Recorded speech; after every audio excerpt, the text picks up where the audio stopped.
Zamarul Hisham minta tawaran harga murah ketika datang membeli di kedai Mat Kilau atau Mumtaz Asli di Madinah. Itu 80. Ni berapa? 1,5.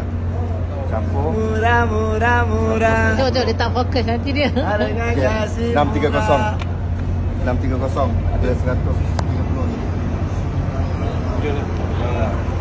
Terima kasih datang kedai. InsyaAllah. Ada KL. Datang lagi. Datang kedai saya lagi. My partner. Boss. My boss. Saya kerja saja.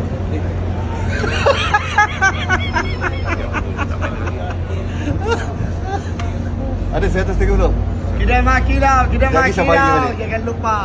Mumtaz Asli. Sama sama Diana datang kedai Mak Kilau Madinah. Harga Ada murah. tak apa. Dia buat balik baju macam ni je. Dengan hanger je. Okey. Dia dekat KL lagi. Harga kasih.